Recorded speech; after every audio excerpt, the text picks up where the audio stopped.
Hey everybody, Jeff Holiday here, and today we've got a really special video. We're talking about AIDS!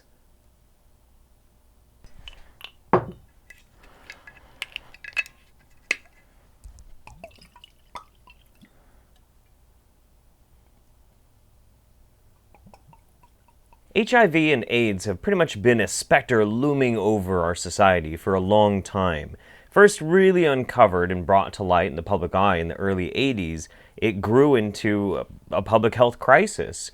And because of, well, the immediacy and the mortality rate of this deadly virus, well, a lot of money dumped in, and so far it's the most understood virus known to man so far. This is mostly due to huge generosity and the tireless work of research scientists and various other academics. Now, I want to be very clear as we move forward, AIDS is an extremely serious topic, but at the same time, it's become kind of a complicated topic for a variety of different reasons. Does anybody else remember that South Park episode? Where the hell is everybody? I'm afraid AIDS benefits aren't as popular as they used to be. AIDS was more the 80s, 90s disease. It's all about cancer now. And it should come as no shock to anybody else that, well, just like anything can become a fad, the belief or the support for various different causes, a lot of times deadly illnesses and viruses and disease, well, they can fall in and out of fashion as well. It's strange to say that, but it is true. Now, recently a video was published on Steven Crowder's YouTube, in which it's a satirical video where I think it's his dog is explaining the AIDS epidemic. And I use the air quotes because, well, the name of this video is Hoax, the AIDS Epidemic That Never Happened! Exclamation point. Now, this video is interesting. And after watching it, I decided to send a couple of videos Steven Crowder's way, and I wasn't very nice about it. Now the problem with this is, and the reason why this is a really shitty thing for Steven Crowder to put out there, is imagine how many people you know that are extremely gullible, very gullible, and they might like his type of comedy, and then they see this little chart and it says, oh, 0% chance. Oh, well then I don't have to worry about it. No, you do. You absolutely do. It's irresponsible. It's completely fucking mental. It's dangerous bullshit. That's the issue. What the fuck? If anybody hasn't noticed, I don't really take Twitter very seriously. I take my YouTube channel serious, but not really Twitter. Well, he responded. Incorrect. Plenty of citations. Please come on the show and do the easy rebutting. I welcome it. And so I accepted, absolutely. I would love to come on your show and talk about it. And I have to give a lot of props to Steven Crowder, to his producer, to his booking agent. They're very kind, very nice to me, very professional, and we tried to get it scheduled. We were going to do it today. I'm recording this on Wednesday, the 26th, but unfortunately because of scheduling conflicts, we just couldn't do it. Maybe next week we'll get a chance to talk, but, you know, while it's still fresh in my mind, I figure why not just put my point of view out on a video and let you decide. So let's take a brief look and hopefully we can identify what the main arguments Steven's making in this video. What's the story, Hopper? Okay, hang on, alright, this is gonna sound petty, and I don't mean it to be, but over 50 seconds for an intro to a video, especially one that's only 6 minutes long,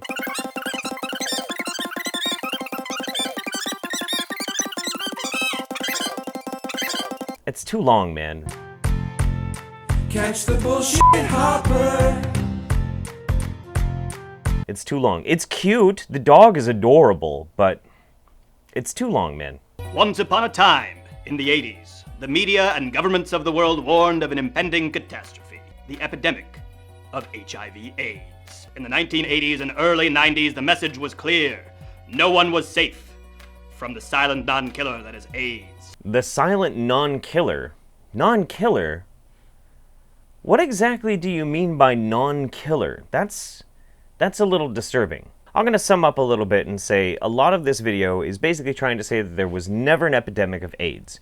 And it kind of is downplaying what AIDS actually did. So let's start here. Let's address whether or not there was an epidemic of AIDS. So in the video, Steven tells about a Stephen C. Joseph who estimated 400,000 people in New York City had AIDS. Well, he then retracted that to say only 200,000 people had AIDS.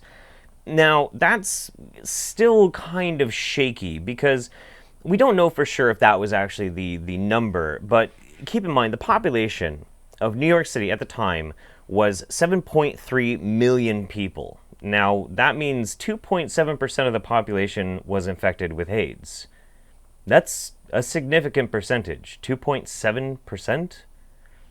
That's a lot. That's over 1 in 50 people. And how about current times? Let's look at that. Well, back in 2014, only 3 years ago, it was estimated about 1.1 million people in the United States were living with HIV. Now, of those people, 15%, or 1 in 7, did not know that they were infected with HIV. Now, this is a little scary because 1.1 million people, 15% of that, that's about 165,000 people in this country. 165,000 people infected with HIV and don't know it.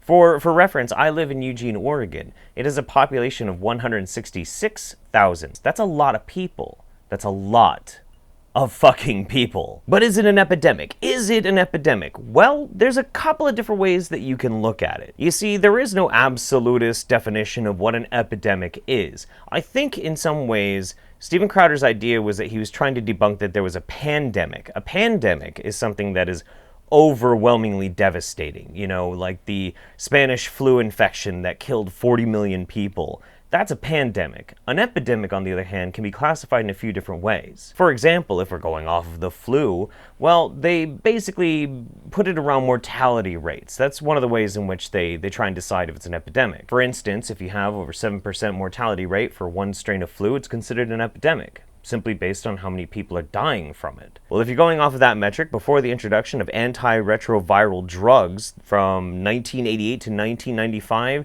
there was about a 78% mortality rate if you had AIDS. 78%. That's pretty bad. That's pretty much a guaranteed fucking death, and a gruesome death at that, as slowly but surely your immune system is compromised and you're open to every single infection and usually die from pneumonia or other kinds of complications. So yeah, that's pretty fucking bad. That would classify as an epidemic. Well, let's take a look again at modern times. Let's take a look at what we would classify as an epidemic today. Well, one good case is outbreaks of meningococcal. So the CDC will classify an epidemic of a breakout if it's 0.15% of the population of a given area. Well, by the own graphs that he shows in this video, if you're a man, you have a 0.03% chance of getting it, and if you're a woman, you have a 0.06% chance of getting it. So that's 0.9 compared to 0.15. That's pretty close. Now, if you want to use that as an example of how there is no longer an epidemic of HIV/AIDS, that'd be fine, because thankfully, contraction rates are going down. Quickly, immensely so, and there's a reason for that. But before we move on, I do want to make it very, very clear, the basis for whether or not something is an epidemic or not really is kind of a loosey-goosey thing. I'm not going to say necessarily wholeheartedly that it is an epidemic still, because I don't know, and that's not my judgment call to make. But at the time, holy fucking shit, yes, it absolutely was. In a hyperly politicized climate, lobbyists dug in their heels, setting the stage for the silent non-killer AIDS to become the single most researched funded disease in the modern history of America. Okay, let's stop there. Let's talk a little bit about AIDS research. You see, that's kind of an interesting infographic he has there. It's the annual NIH dollars spent per person with disease, and it shows that AIDS staggers well over cancer. Okay, that's fine, but that's not a very accurate picture to portray of exactly how things are. You see, while it's true we do spend now more money per person on AIDS, we still don't spend nearly as much as we do on cancer research. We spend a lot more on cancer research. Is it the same amount per person? No. Is it disproportionate? Maybe. But here's the thing. From 2008 to 2014, HIV occurrences have decreased anywhere between 36 and 18%. That's a very drastic decrease. As well, the mortality rate has dropped from 78% to 0.2%. Yeah, that's right. It's dropped that fucking far. Now, how has this happened? How is it that we have less occurrence of AIDS and the mortality rate is, well, damn near vanishing? Well, that's because of research, actually. Yeah, research. And I don't think it's painted very accurately in this video by Steven Crowder how this whole research money comes about. You see, up until 2015, over half of the money going into research is coming from private individuals or from sources that were outside of the country in and of itself. Everything else was just simply made up by government funding, and we do have government funding specifically for the sciences. You know, the stuff that finds ways to keep us living longer and living healthier. Now, it is true we have increased our spending, government-wise, recently. And the reason why is because, well, that private funding has started to diminish and shrink. Is that because we have had so much success that some people feel that, well, we've done enough? Maybe we can pull back a little bit. Maybe. Maybe it's just the market responding to the fact that it's not as much of a crisis and no longer an epidemic? Maybe. You could make the argument that it is time to scale back AIDS funding. I don't really agree. I think more knowledge is always better than less knowledge.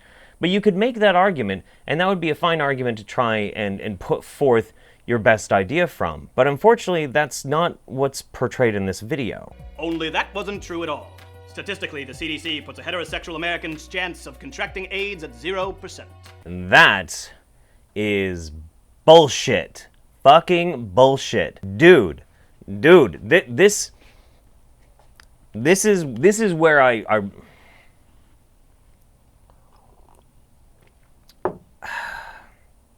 this is where you lost me, man. 0% means nothing. Nada. There's no chance you can ever fucking contract it. And that is factually untrue. Now, I know what you're trying to do. I know what you're trying to say. Because it is under 1% according to the sources that you have cited, and after I raised a bit of an alarm on this, they did actually put the sources on the website. But you see, I had already known those sources. I already looked at those sources, and I knew the study that you were talking about. I was very familiar with it. And unfortunately, you don't really convey what's in the study. With 92% of all cases stemming directly from male-to-male sexual contact. That, too, is completely incorrect. Coming straight from the CDC, 24% of all cases of HIV stem from heterosexual contact. Whoops! Women as well accounted for 19% of all diagnoses, and primarily attached to heterosexual contact. It's about over 80%.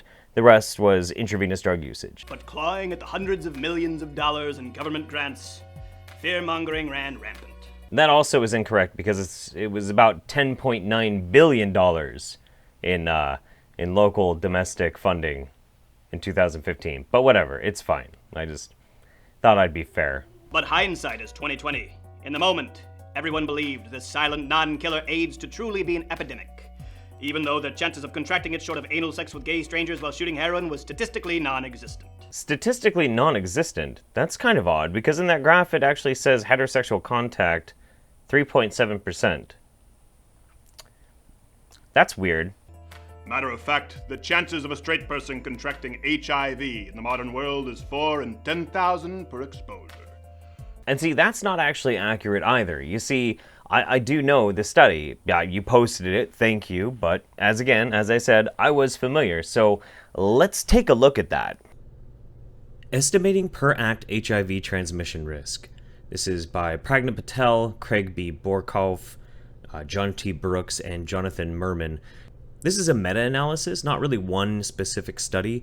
Instead, it's something to bring a lot of information together and make it really easy for people to understand. And having gone over this paper several times and read it the first time a few years back when I was still in college, I really have no problems with it. Not really. It seems like a pretty concise, really well-constructed paper. But there is a problem with how it was used as a citation in the video, and I'll show you what it is. Now, according to this study, if you don't actually look at any of the relevant data to it, you have a 0.03% chance of contracting that. That's 3 in 10,000. That's actually less than what you claimed. Now, that's if you're a boy. But if you're a woman, you're twice the risk, which is 0.06%. It's not really something that he mentioned, that it's specifically only men, or that women are at twice the risk. Huh.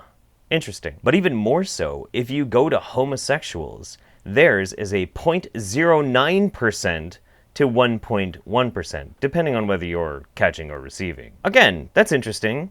Why is he making it seem like you pretty much only have a chance of getting AIDS if you're homosexual, and saying in this 90 percentile range thing, but his own source says 1.1% to 0.09%. That seems a little odd, doesn't it? Well, it should seem odd because if you actually read the study and you check on it, well, take a look at this. You see up at the top there are some categories. No condom or ARV use, condom use, ARV use, condom and ARV use. ARV in this instance, that refers to antiretroviral medications. Oh, it seems that those numbers are derived from somebody having one single sexual contact encounter with somebody who has HIV while you're using condoms and the person infected is using antiretroviral medication. Huh, that's weird. Maybe that's something that you should bring up when you cite those statistics. Just saying. Because you're making it sound like if you're a guy, you just can't get AIDS. Can't get AIDS, long as you're banging vag, right? No. Granted, yes, you have the least chance of possibly getting it if you have unprotected sex with one sexual encounter with one person. But those other extenuating circumstances? Nah. Let's just forget that. Who gives a shit? That doesn't make any sense. It doesn't make any sense whatsoever. Why would you not mention the fact that this is entirely dependent on them having a condom on and the person who's infected not only using these advanced medications, but them also being asymptomatic from their HIV infection at the time? None of that seemed important for you to add in there? Which makes me wonder why exactly this video was made. Why would you make it and frame it in such a way? Now, I'm not going to assume what your motivation was in this. I'm not. But I'm troubled by it greatly. And anybody with these facts relevant to them put on display should be troubled by it as well. And that's why I wanted to talk to you about it. Because this is fucked up. Let alone the fact that you're painting this doomsday scenario if you butt fuck a guy, you're automatically going to get AIDS when you say something is statistically irrelevant and it has an actual full-blown 3+% chance, that's irrelevant, but 1.1% chance by your own measure, if you use a condom and they're using their drugs, that what is this? Meaning that if a man were even married to an HIV-infected bride, he'd have to engage in intercourse with her an average of 10,000 separate occasions to expose himself to contracting AIDS. As long as they use a condom, she's using her drugs, and she's asymptomatic. Yeah, I think that's about right. Okay. I fixed that for you. Well, through the 1990s, funding continued to soar for the entirely preventable disease, while countless Americans, including millions of children, died of diseases helplessly, entirely out of their control, with actual mortality rates. And see, this is really the thing that wraps it up and makes it kind of an annoying video for me. You say that it's easily preventable, but you seem to also have a short memory. Now, I know, Stephen Crowder, that you're probably around my age. I don't know that for sure, but I'm assuming that you remember what things were like during the struggle of trying to get abstinence-only education out of schools. We actually wanted to teach kids how to use condoms, the actual risk factors of getting infected with HIV/AIDS. And I'm sure you also remember well, what group was it that seemed drastically opposed to that type of education? It was, that's right, it was the religious right. That's right. And where did the money for all that sex education come from, teaching kids safe sex practices? Well, that would be AIDS research, because it wasn't just research, it wasn't just lab, it was also going into outreach programs, educational programs. It was going into all the ways that we could possibly stem this epidemic from society. And it worked.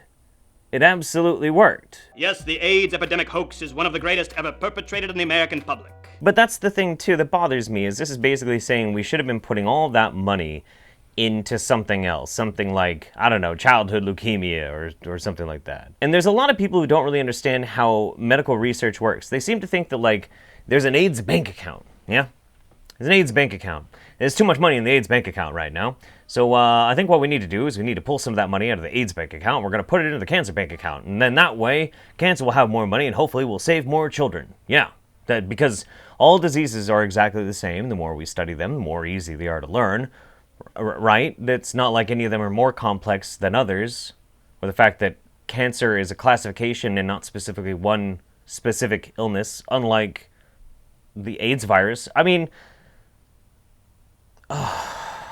no, that's not how it works. You can't just take money from AIDS and put it in cancer. It doesn't work that way. It's never worked that way. You can make the argument that we need to go and push for a change in how we fund different things, and that's fine. I'll support it as long as you have a good argument for it, but that's not what this is.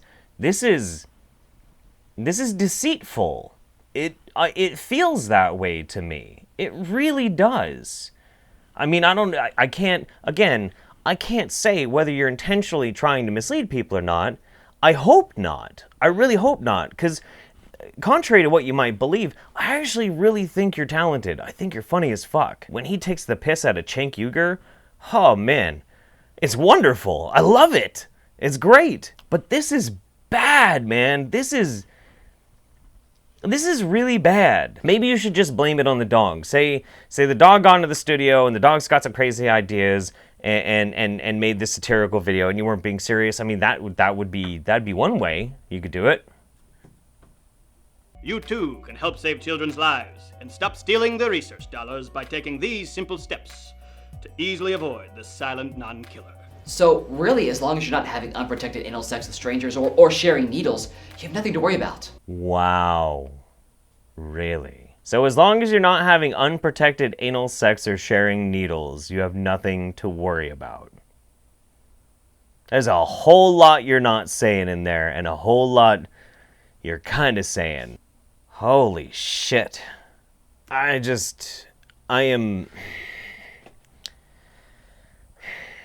disappointed, is what I am. You see, there's always a conversation you can have, an argument that you can make about, well, really whatever. And you can debate these things fine, but when you're an entertainer or political commentator and you drift into the realm of, well, medicine, you have to come really full equipped. And you also have to really, really know exactly what you're arguing, and you have to be very, very specific. Otherwise, people take extreme umbrage about it. The reason why this is because, well, drastic misinformation that's pushed by people who spew pseudoscience nonsense can actually hurt people. It really can. And I don't think that's your intention. I really don't. I don't think anybody on the Louder with Crowder team intends for anybody to be hurt. I don't think so. I ascribe no malice on their part whatsoever. But at the same time, I am concerned. And I'm concerned because I don't want some young kid thinking that he's just free and clear and he doesn't have to worry about the 1.1 million people infected with AIDS in the country. Now, and these are real people too, and thankfully, because of what we've managed to accomplish with biomedical research, they can live long, full lives. They can even have sexual relationships with people as long as they're comfortable and they know the risks. And they're transparent about their condition. And that's a good thing. That's a great thing. But it's something that we all need to be aware of. This video is so counterproductive, and it really bugs me. I'm honestly kind of at a loss for words.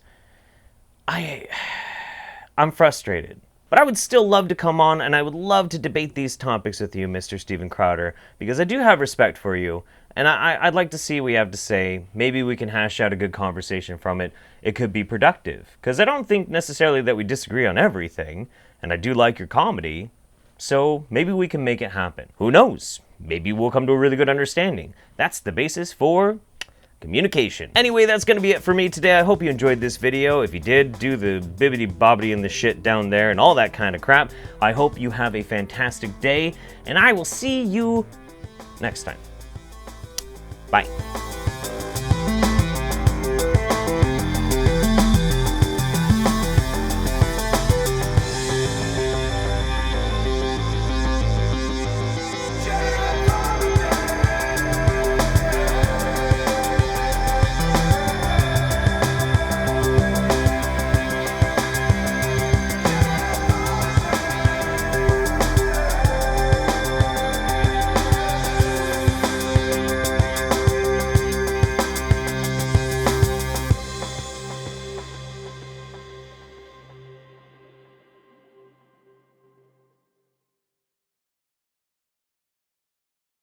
couple more drags. Jesus. I'm gonna bump into this thing. I'm gonna be fucking chopping this audio so goddamn much. Holy shit.